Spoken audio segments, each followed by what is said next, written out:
Welcome back to Live from Barney's Couch. I'm Andrew Olson, aka Barney Builder, and today I want to talk about one of my favorite Barney topics, and that is the Barney costumes themselves. I'm going to give you a little history on the costumes, the costume development over the years, and what happened to the costumes, where they are today. So in my last video, I covered the original costume debuted in 1988 in Barney and the Backyard Gang. I gave some history on it, how it was designed, and how it was built. If you haven't had a chance to see that video, I'll go ahead and put a link to it up here. Starting there in the summer of 1988, after production on Barney and the Backyard Gang had wrapped, there was really no plans on doing anything else with Barney at the time. You know, they didn't have plans to do more videos and reprise the character. And so the sets were demolished, all the props were put into storage, and that was that. They did keep the costume out and readily available for some special promotional events and purposes though. You know, they used that original costume to help promote the video series in late 1988 and even 1989. And they took that costume around to malls, they did video stores, schools, hospitals, and even birthday parties. As Barney started gaining more recognition and the video sales started to rise, the demand for, live appearances started increasing as well. Now, not only was there demand for Barney locally in the Dallas area, but there was also a nationwide demand throughout the United States as Barney started gaining a reputation. And so the creators, they went back to Irene Corey and Suzanne Lockridge and requested that they build a cheaper, more travel-friendly suit that they could use for live appearances nationwide, and that could be taken around to birthday parties locally. Now, the costume team built this neck suit out of spandex rather than exposed foam, like the original costume. And the heads, arms, the body, the feet, and the legs, they're all separate to allow this for easier transportation and shipping all around the country. Now, they used this costume beginning in 1989, and they used it through 1991. This suit primarily was used for birthday parties, as well as community events, and even some video store appearances.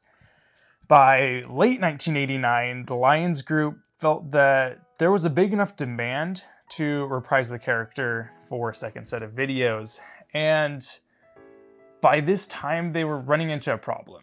The original costume that they had been using over the past year for various community events and appearances was at this point not screen worthy. This costume was not built to last. It was essentially built from exposed foam, polyfoam, the kind of foam that you find in your couch. It was glued together and basically just spray painted. Under hot, sweaty conditions, this foam deteriorates even faster than it would naturally. And this costume, by the end of 1989, was pretty much falling apart almost. So they knew that if they were to bring Barney back, that they would have to have a totally new costume built for the character. So they had Irene and Suzanne build a new costume for the second set of videos, and this costume would be used for Waiting for Santa, Barney Campfire Sing-Along, and Barney Goes to School. This costume was built really in the same manner as the original suit, being spray painted foam, and as such, it really did not last that long. After filming the videos, they continued to use the suit through 1991 for press appearances and promotional events, after which they retired it. Now, after the issues they were having with the previous two show costumes being made of exposed foam, the costume builders started experimenting with some different materials. They used spandex again on a show-sized costume, but it really did not work out well, and that suit was just basically used for live appearances. They ultimately decided that Antron fleece would be the best bet to give Barney more of a plushy look to him. And this new costume was debuted in Barney in Concert in 1991 and was a hit with the kids. This is probably the longest lasting of any other Barney costume used. It was used from 1991 through 1993 on screen, and at least until 1996 as a promotional suit. The internal costume team really tried to milk this suit as long as they could. Even between season 1 and 2 of the PBS show, they sent the costume back to the costume shop to have Barney's belly replaced, as the sweat from the performer inside was causing the green fleece around Barney's armpits to turn yellow. Now, shortly after this costume debuted, a second costume was ordered from Irene Corey, and it was supposed to be identical to the first costume that they had that debuted in Barney in Concert, but unfortunately, it didn't turn out that way. The second costume was actually labeled by the internal costume team as the Evil Twin. You know, he was a couple inches shorter than the original Barney costume that they had. He was a couple shades darker purple than the first one that they had built. And when viewed head on, he had this kind of maniacal grin about him that was kind of off-putting. And so they really didn't want to use this costume on camera. It rarely saw the light of day. They took it out a couple times for promotional events, but other than that, this costume stayed behind closed doors. Now, there was an attempt to salvage this costume in late 1992, where they sent it back to the Irene Corey workshop, and they replaced the fleece around the eyes and the mouth. They did not color match the fleece though, and so it became really obvious that they were trying to do a patch job on it, and it just didn't turn out. They didn't end up using it anyways. By late 1992, Barney Mania was in full swing, and demand for the character was bigger than ever. Now, with this increased national attention, there was more demand for purple appearances than ever, and at the time, Lions Group was also looking for additional costume shops that could produce Barney suits for the TV show as well as live appearances and events. And so they contracted with a costume builder named Dick Leonard to build some additional Barney costumes. Now, in the costume building industry, patterns that are made and developed by certain costume builders are viewed as proprietary information to that builder. So when Dick was hired to come in and build some new Barney costumes, he was not able to use Irene Corey's patterns because she wouldn't hand them over. Now, while the Lions Group did allow him to come in and view, take pictures and measurements of the real Barney suits for reference, as far as patterning went, he was on his own. Now, the outcome of these suits were not what was hoped for, and they were never used on TV. However, these costumes were used for many live appearances throughout 1993, for live shows, parades, mall appearances, and they were treated more as press suits than anything else.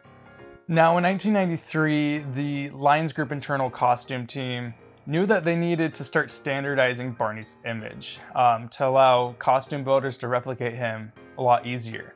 You know, after seeing how Dick Leonard's suits turned out, and even the Evil Twin that Irene Corey had built, it became apparent that getting good Barney suits was going to be harder than they thought. Now, up to this time, all of the Barney suits built by Irene and Suzanne were built off of an aluminum frame. Basically, a metalsmith would make an aluminum frame of the Barney head, and Irene and Suzanne would come in and cover that with foam. But due to human error, it was near impossible to get two identical aluminum frames, just because these were all handmade, hand sculpted. So the internal costume team, led by Jess Nelson and Ray Henry, flew to the UK to meet with Spitting Image. Spitting Image ended up sculpting a life-size Barney costume out of clay, by which the costume department went in and made some molds of it and started pumping out these fiberglass head shells. Fiberglass was going to be a lot more reliable. They could use the exact same mold and get hundreds and hundreds of Barney heads out of it. And even to this day, that exact same mold is still used to make Barney costumes. This would allow basically any costume shop in the world that they wanted to hire to be able to make Barney look like Barney. Now, it's a new costume. It debuted in the Radio City Music Hall and Barney Live in New York City in 1994. And the costume design was used through 1995. It was also in 1995 that the Lions Group was searching for a new costume manufacturer for the Universal Studios attraction, A Day in the Park with Barney. After working with several costume shops, they decided to go with Skaloon Productions. And Skaloon was actually already building all the mascots for Universal Studios Orlando, so the partnership made sense. To this day, Skaloon Productions is actually still the primary manufacturer for Barney costumes. Now, 1996 sees the last drastic change that Barney went through, and that is that of his fleece color and texture. You see, up until this time, the fleece that was being used on the Barney suits was produced by Malden Mills, which was the primary manufacturer for Antron fleece at the time. But in 1995, Malden Mills burned down, and when they rebuilt, they decided to discontinue the fabric. So the Lions Group had to source the fabric from elsewhere, and when they found a material that worked, they ordered as much as they could to last them for years and years and dozens of costumes. For the remainder of the PBS series, Barney went through very few changes. And the changes in between costumes that you see weren't necessarily by design, but just because each costume is unique. You can't get an exact replica of a Barney costume. Though one of the biggest intentional changes the costume went through was in the later seasons, he received connected ankles and feet to kind of round the costume out and give it a more realistic appearance, you could say. So you may be asking yourself, where are all these costumes today? There have been hundreds of dino costumes built for the show over the years, and yet we've never seen one come up for auction or sale. This goes back to the original Barney costume from 1988. That suit was used so much that by the end of its life, it was barely recognizable, and the costume was falling apart, and there was really no salvaging it. So ultimately, that was destroyed. And at that point, the creators didn't realize, how big Barney would become. Now, when the Barney Elvis years were in full swing, everyone was trying to get a piece of the pie of the Barney craze and make money off of Barney. Costume shops all around the country started renting knockoff Barney suits and offering unlicensed Barney appearances even. The Lions Group was very protective of their character, and this launched a years-long lawsuit against hundreds of costume shops and party rental services across the country, shutting them down and getting rid of all those counterfeit Barney costumes. And by the late 1990s, the Lions Group had kind of built this reputation of, instilling fear in these costume shops, and that they didn't want to even mess with Barney. But as a result of all these lawsuits, Lions Group thought the best course of action for these Barney suits after they were retired was simply just to destroy them. Their greatest fear at the time was, what if one of these suits, goes up for auction, goes for sale, and ends up in the hands of a Barney basher or in the hands of an unlicensed, costume renter. They have an official Barney costume that, has their image that they're going to be doing who knows what with. And so in order to protect Barney, they decided to destroy him. Now it seems sad that, a piece of our childhoods was destroyed alongside these costumes, but, in retrospect, it really was the best thing for Lions Group to do at the time. Now there are some costumes that have survived over the years. Now I don't have a complete list of, all the costumes that are still out there in existence, but I do know of a couple.